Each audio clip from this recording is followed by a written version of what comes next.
A couple of months ago, I was driving home from a late shift when I noticed a car pulled over on the side of the road. It was around midnight, and the stretch of highway I was on was pretty isolated.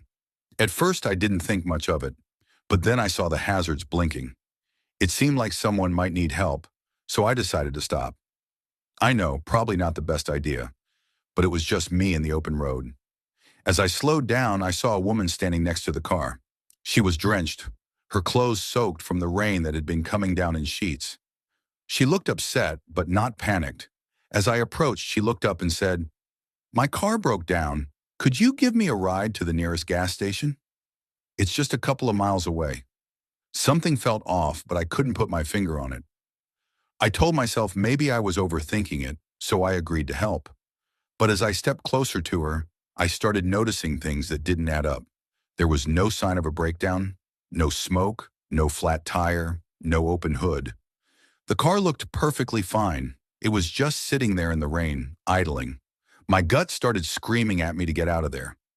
I suddenly felt this heavy sense of unease, like I wasn't supposed to be involved in whatever was going on here. I apologized to the woman and said I couldn't give her a ride after all. She just nodded, still staring at me with this unreadable expression. Then I got in my car and drove off as quickly as I could. As I looked in my rearview mirror, I saw her still standing there, just watching me. I sped away, and I didn't look back. The next morning, I heard on the news that there had been reports of a woman in that area, exactly where I had seen her, who had been appearing to drivers for years.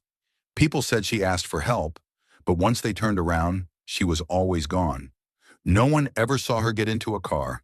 It still sends shivers down my spine. I don't know if I was just being paranoid, but I'm not sure I want to find out.